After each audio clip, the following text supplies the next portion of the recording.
Hello दोस्तों, easy study में स्वागत है। दोस्तों मैं आशा करता हूँ कि आपकी पढ़ाई अच्छे ढंग से चल रही होंगी। तो दोस्तों आज के कड़ी की श्रृंखला में हम लोग स्टार्ट करेंगे कक्षा 12 की केमिस्ट्री का विलियन चैप्टर का सबसे महत्वपूर्ण टॉपिक है जिसका नाम है वाष्प दाब, जिसे वेपर प्रेशर भी कहा जाता है। दोस्तों यहाँ से एग्जाम में प्रश्न बार बार पूछा जाता है, इसलिए बहुत ही मोस्ट इम्पोर्टेंट है। तो दोस्तों आइए वीडियो को स्टार्ट करते हैं। वेपर प्रेशर यानी कि वाष्प दाब क्या होता है। तो दोस्तों एक दिए गए ताप पर साम्यावस्था पर किसी द्रव द्वारा उत्पन्न वाष्प द्वारा आरोपित दाब वाष्प दाब कहलाता है। यानी कि दोस्तों एक दिए गए ताप पर यानी कि टेम्परेचर इसमें निश्चित रहेगा, उस ताप पर साम्यावस्था में किसी द्रव द्वारा उत्पन्न वाष्प द्वारा आरोपित दाब वाष्प दाब कहलाता है। तो दोस्तों साम्यावस्था क्या होता है इसको भी हम लोग देखेंगे आगे, या इसका दूसरा परिभाषा जान लेते हैं दोस्तों कि किसी ताप पर द्रव तथा उसकी वाष्प के मध्य साम्य की अवस्था में वाष्प का दाब द्रव का वाष्प दाब कहलाता है। दोस्तों जैसा कि मान लेते हैं अगर कोई लिक्विड है, इस लिक्विड मतलब कोई द्रव है, द्रव भरा हुआ है। जैसे मान लेते हैं कोई कंटेनर है, इसमें द्रव क्या हुआ है, भरा हुआ है, और ये कंटेनर पूर्ण रूप से दोस्तों क्या है, बंद है। तो यहाँ पर दोस्तों होता क्या है कि कुछ समय के बाद इस कंटेनर में जितना भी द्रव रखा गया है, इस बर्तन में जितना भी द्रव रखा गया है, तो इसका वाष्पन स्टार्ट हो जाता है। यानी कि दोस्तों इसका भी एक फ्री सरफेस होगा। फ्री सरफेस पर जो प्रेशर काम करता है उसे एटमॉस्फेयर प्रेशर यानी कि वायुमंडलीय दाब कहते हैं। वायुमंडलीय दाब कहते हैं। इस पानी के तल पर यानी कि द्रव के तल पर काम करता है। तो शुरू में दोस्तों होता क्या है कि जो अंदर वाले द्रव है इसका दाब इस वायुमंडलीय दाब से जब अधिक हो जाता है तो इस क्रिया में वाष्पन होने लगता है। यानी कि इस क्रिया में दोस्तों जो द्रव के कण होते हैं धीरे धीरे वाष्प अवस्था में परिवर्तित होने लगते हैं और ऊपर जाकर के फ्री सरफेस पर एक दाब आरोपित करते हैं। यानी कि जो दोस्तों ये फ्री सरफेस है इस पर एक प्रकार के प्रेशर जनरेट करते हैं। इसी प्रेशर को दोस्तों कहा जाता है वाष्प दाब। वाष्प दाब यह क्रिया दोस्तों कब होता है, जब द्रव का दाब वायुमंडलीय दाब से अधिक हो जाता है। यानी कि दोस्तों द्रव का वाष्प दाब अधिक हो जाता है वायुमंडलीय दाब से। जब अधिक होता है तो वाष्पन की क्रिया स्टार्ट हो जाता है। तो दोस्तों इसमें होता क्या है कि शुरू में द्रव से वाष्प में परिवर्तित होने का जो वेग होता है अधिक होता है। अधिक से अधिक मात्रा में द्रव का वाष्पन होता है और जैसे जैसे टाइम बीतता है, समय बीतता है, तो दोस्तों जैसे शुरुआत में तो इसका वेग क्या होगा, सबसे अधिक होगा, ज़्यादा मात्रा में द्रव का क्या होगा, वाष्पन होगा। लेकिन जैसे जैसे समय बीतता है इस क्रिया में ज़्यादा मात्रा में वाष्पन क्रिया हो जाने के कारण पुनः वाष्प जो होता है द्रव अवस्था में आने लगता है। तो एक ऐसी स्थिति आ जाती है कि द्रव से वाष्प में परिवर्तित होने का वेग प्रारंभिक समय में अधिक होता है और धीरे धीरे यह वेग घटने लगता है और यह वेग क्या होता है, आपस में बराबर हो जाता है। V1 यानी कि द्रव को वाष्प में बदलने वाला वेग और वाष्प से द्रव में बदलने वाला वेग, दोनों का वेग दोस्तों क्या हो जाता है, आपस में बराबर हो जाता है। तो इसी अवस्था को दोस्तों कहा जाता है साम्य की अवस्था। इसी अवस्था को क्या कहते हैं, साम्य की अवस्था।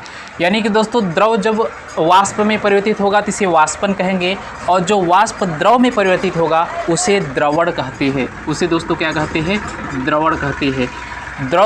वाष्प को द्रव में परिवर्तित होना क्या कहलाता है, द्रवण कहलाता है। तो दोस्तों इतना पॉइंट क्लियर होगा। इसमें होता क्या है कि जो द्रव होता है, द्रव को वाष्प में परिवर्तित होने वाला यानी कि दोनों का जब वेग आपस में बराबर हो जाता है उसी अवस्था को क्या कहते हैं, साम्य की अवस्था। अब दोस्तों आइए देखते हैं कि वाष्प दाब को प्रभावित करने वाले कारक कौन कौन से हैं। Factor affecting of vapour pressure यानी कि वाष्प दाब को प्रभावित करने वाले कौन कौन से कारक है। तो दोस्तों पहला है द्रव की प्रकृति। तो द्रव की प्रकृति में दोस्तों जो द्रव अधिक वाष्पशील होते हैं उनका वाष्प दाब अधिक होता है। यानी कि दोस्तों जो द्रव का वाष्पन सबसे तेज़ी के साथ होता है, सबसे अधिक होता है, उसका वाष्प दाब क्या होता है? अधिक होता है। और इसका उल्टा भी दोस्तों सही है, तथा जो द्रव कम वाष्पशील होते हैं, कम वाष्पशील होते हैं, उनका वाष्प दाब कम होता है। तो इस पॉइंट को भी दोस्तों याद रखिएगा कि जो द्रव कम वाष्पशील होंगे उसका वाष्प दाब क्या होगा? कम होगा। अगर दोस्तों देखा जाए कि वाष्प दाब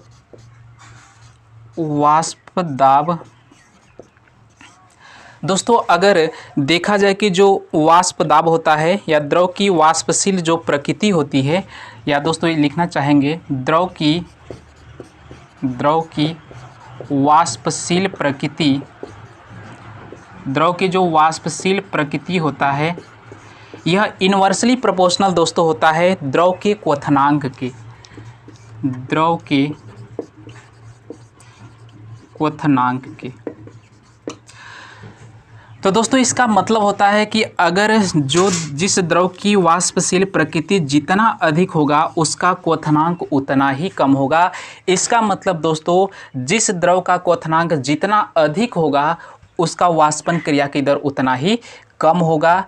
यानी कि क्वथनांक क्या होता है दोस्तों? जिस ताप पर कोई द्रव वाष्प अवस्था में परिवर्तित होने लगे उस ताप को दोस्तों कहा जाता है क्वथनांक कहा जाता है। यानी कि दोस्तों जिस टेम्परेचर पर कोई द्रव वाष्प अवस्था में परिवर्तित होने लगता है या उबलना स्टार्ट कर देता है उसी ताप को कहते हैं क्वथनांक कहते हैं।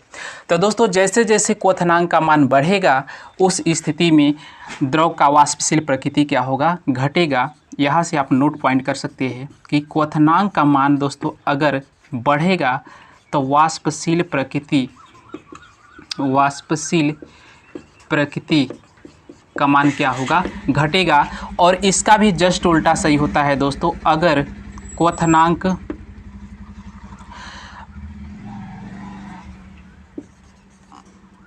अगर दोस्तों इसका भी उल्टा होता है कि अगर क्वथनांक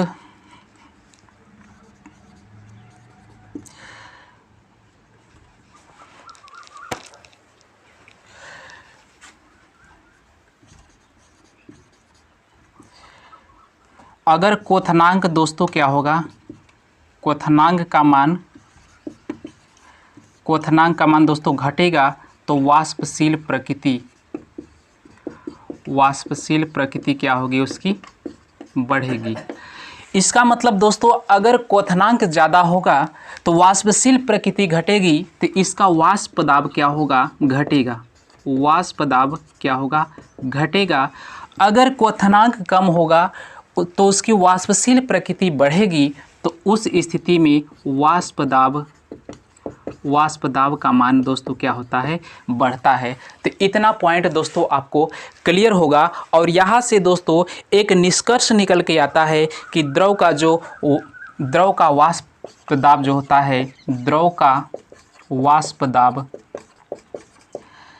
डायरेक्टली प्रोपोर्शनल होता है द्रव की वाष्पशील प्रकृति, द्रव की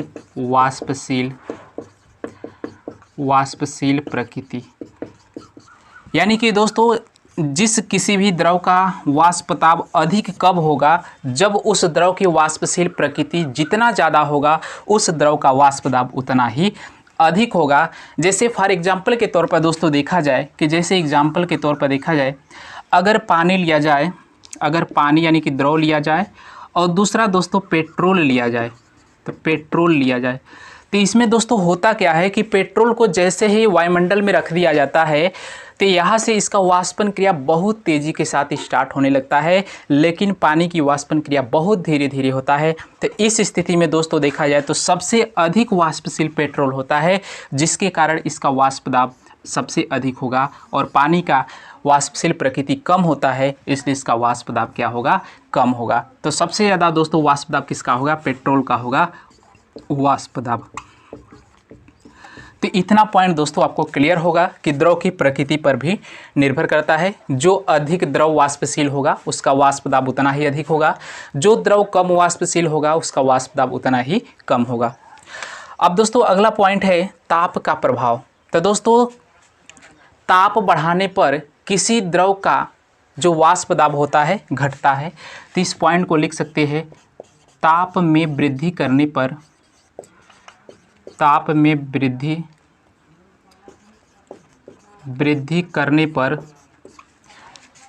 वाष्प दाब का मान,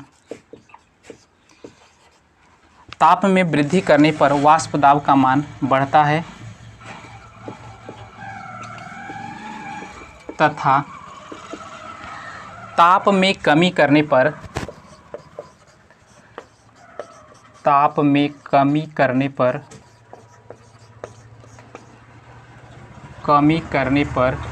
वाष्प दाब का मान घटता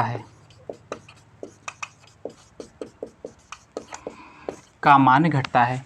यानी कि दोस्तों अगर टेम्परेचर को बढ़ाएंगे तो उसका वाष्प दाब का मान भी क्या होगा, बढ़ेगा, अधिक से अधिक उसका वाष्पन होगा। अगर टेम्परेचर को घटाएंगे तो वाष्प दाब का मान दोस्तों क्या होगा, घटता है, यानी कम से कम उसका वाष्पन होगा। अब दोस्तों एक पॉइंट और आता है, इसको भी समझ लीजिएगा, इसको भी यहाँ पर देख लेते हैं।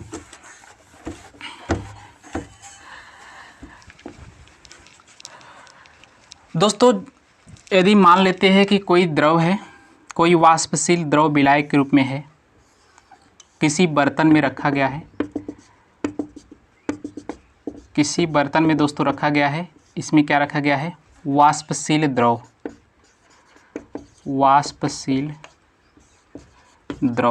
ये है विलायक के रूप में। दोस्तों विलायक के रूप में रखा गया है वाष्पशील, अगर अकेले रहेगा तो इसका वाष्पन स्टार्ट होगा बहुत तेज़ी के साथ। लेकिन दोस्तों इसी में क्या करते हैं, कोई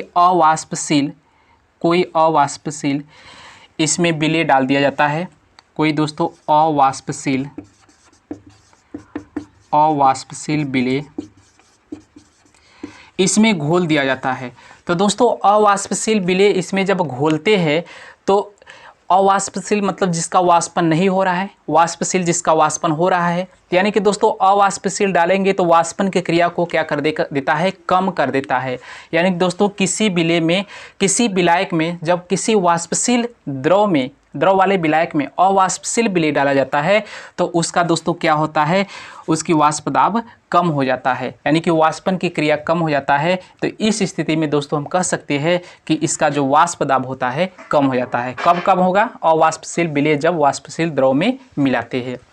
और दोस्तों इसका भी दूसरा एक और कॉन्सेप्ट है, इसको भी यही पर समझ लेते हैं जो आगे कन्फ्यूजन नहीं बना रहेगा। अगर दोस्तों मान लेते हैं कोई विलायक है, द्रव के रूप में ही ले लेते हैं, कोई विलायक है जैसे द्रव के रूप में ले लेते हैं, इस बर्तन में द्रव भरा हुआ है, ये भी दोस्तों क्या है, वाष्पशील द्रव है, वाष्पशील द्रव है। अब दोस्तों इसमें क्या किया जाता है, कोई ठोस अवाष्पशील ठोस इसमें क्या किया जाता है, डाला जाता है, अवाष्पशील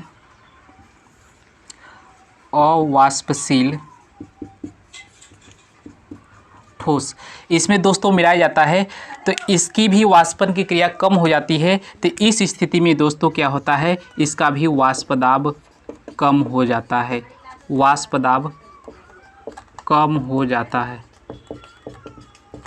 यानी कि दोनों हो कंडीशन में, चाहे तो अवाष्पशील विलेय वाष्पशील विलेय में डालेंगे तब भी वाष्प दाब कम होगा, चाहे तो कोई अवाष्पशील ठोस वाष्पशील द्रव में डालते हैं तब भी उसका वाष्प दाब दोस्तों कम हो जाता है। तो दोस्तों आज के वीडियो में आपको पूरा कॉन्सेप्ट क्लियर हो चुका होगा कि वाष्प दाब, वेबर प्रेशर क्या होता है और इसको प्रभावित करने वाले कौन कौन से कारक हैं। तो दोस्तों आई होप कि आपको समझ में आया होगा, जल्दी से स्क्रीनशॉट ले लीजिए। और दोस्तों इसी तरह के वीडियो को पाने के लिए हमारे चैनल को लाइक, सब्सक्राइब, शेयर ज़रूर करें। और दोस्तों साथ ही हमारे प्लेलिस्ट में जाकर के बिलियन टॉपिक का और भी वीडियो को आप सीरियल वाइज से नोट्स बना सकते हैं और पढ़ सकते हैं और अपने बोर्ड के एग्ज़ाम की तैयारी बेहतरीन ढंग से कर सकते हैं। तो दोस्तों फिर मिलेंगे नेक्स्ट वीडियो में, तब तक के लिए धन्यवाद।